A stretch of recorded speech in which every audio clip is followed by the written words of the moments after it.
So another thing we need to talk about is basically the biggest film of the year, in my mind and a lot of people's minds, and that is the Odyssey. The world premiere in London just happened.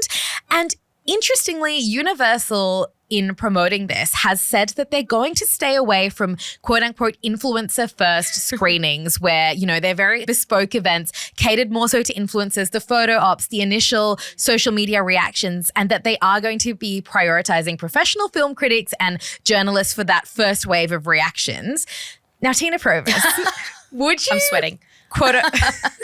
Would you consider yourself an influencer? Look, influencer, it's a dirty word these days, I feel. I feel like there's a lot of negative connotations around it because, like, by nature, it just means you think what you have to say is, like, really important. So it gets a lot of, like, backlash. And as someone who thinks what I have to say is really important, no. Someone who posts a lot online, I guess I do fall into that category. It's not something I don't go in and introduce myself as that. Surely no one's going up and introducing themselves as that. Well, they're not invited to this movie. They're not invited to the Odyssey if they are. Now, this movie is absolutely huge. It's Christopher Nolan. It's like an epic Greek classic. It's got Zendaya, Robert Pattinson, Matt Damon, Anne Hathaway, Tom Holland. Like, the cast list is absolutely insane. But they won't have the typical screenings that are dedicated just for social media influencers and like fan site creators. Basically, I'm not invited. That's what I'm hearing from I was going to say, as an influencer, how does this make you feel? It's interesting, I think, as well, looking at how it works in different markets, because I feel like obviously in the US and the UK, like the talent pool is dramatically different. And I think in the Australian like landscape, your talent, quote unquote, is a lot of reality stars, influencers. And I guess you have to think from like the perspective of like Universal, like what are you actually like getting from that? Like obviously you have people walk red carpets because you want press. Yeah. But do you get press like off the influencers walking? Are you getting like the kind of reviews off the back of it? I think if it's like people who are specific to entertainment, there's like a lot of value in like having the talent there. But it's interesting because you would think they have a lot of big names in those markets that would be driving that press. So I wonder what that decision is kind of based on. Yeah, and we should say as well, there are still influencers and YouTubers, TikTok creators at these early screenings, but they're just not doing these like bespoke influencer dedicated events that are billed as that first wave reaction type thing. So they're still going to be seeing, you know, they're going to be part of the press screening ecosystem. I think they're just trying to control where the first wave of reactions comes from, and they want it to be this real professional, critical analysis type of vibe. No, oh my God, I was obsessed with that movie. That's my influencer voice. I'm obsessed. When did we all start saying that? I don't know where it came from. You're cementing not getting an invite right now. I'm leaning hard in.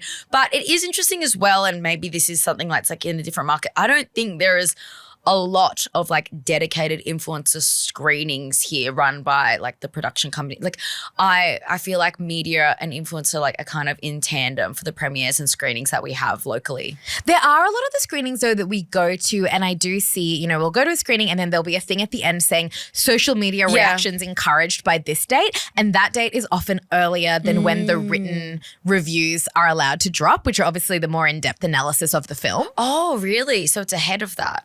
I think quite a lot of the time it is. So I guess you are getting that, oh my God, quick short reactions to begin with that sort of set the precedent before all the deeper analysis comes.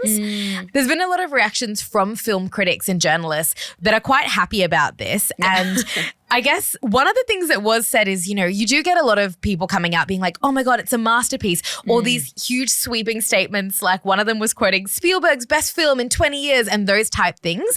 And I think for critics, it makes it harder as well of how you approach writing your reviews, because there is this expectation already amongst audience members of what they're going into before they even get to that point. Yeah, I think as well the thing is like obviously a lot of the people that are going like say influencers, a lot of them are just like everyday people that comment on movies and film. They might not be critics, but maybe how they like enjoy the film is just like an authentic like response. And I feel like the everyday person that might watch it may find that more relatable than more of a critique from a film perspective. Like, I think there's still a place for it. Like, I enjoy watching other people who I feel I relate to or I feel like they're authentic. And if they enjoyed the movie, then that kind of gives me like a bit of like intrigue around it. Like, I mean, I just think of the example that comes to mind is like Obsession. Like, I don't watch horror at all, but I saw so many people watching and speaking on it, and it may have not been like necessarily like a film critic. And I think just further to that,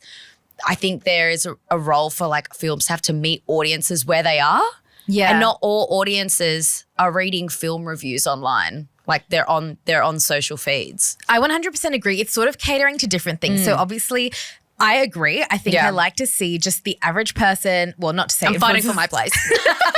Invite me to the movie. But influencers definitely have their place going to these things. And if I see someone whose opinion I trust going, I'd be like, oh, maybe I'll enjoy that. The problem I have, though, is that I don't tend to see anyone say anything negative because obviously you've been invited. Whereas when you're a film critic, you are invited with That's true. pretext that you are going to be honest, and it might get trashed, it might get a glowing review. Whereas I can't actually recall instances of seeing an influencer type going to one of these. You might get invited again. Yeah, they'd be like, see ya. Won't be on the next list. I reckon if you like really trashed it. Exactly. So then I'm like, can I trust their opinion? No.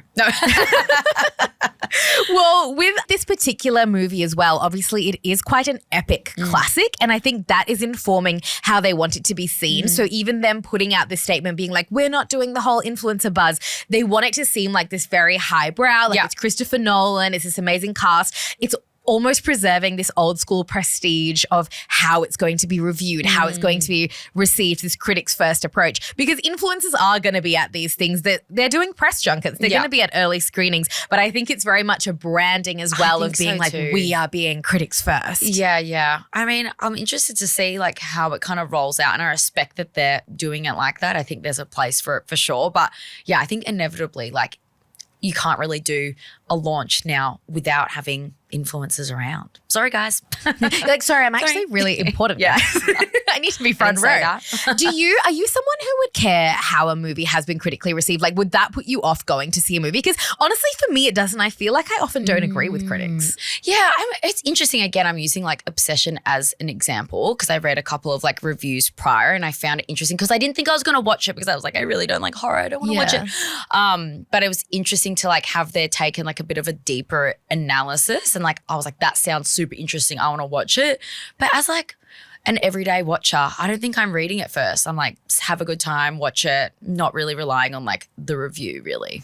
Yeah, I enjoy reading it from the analysis point of view, like you said, like getting into the weeds of it, seeing what people thought once I've seen it. But I don't think I'm making the choice necessarily on whether or not to see it based on that. No, I definitely think having a good review is more of like an industry standard, like an accolade to the film versus a marketing play. Yeah. I will say though, no matter what anyone says about the Odyssey, I will be there because I've been waiting for this all year. Every trailer that comes out, every little cast announcement at the start, I absolutely can't wait to see it. And it's only about a week away. So close. Well, you'll have to do a review. I'll go online. I'm going to go live. Yeah.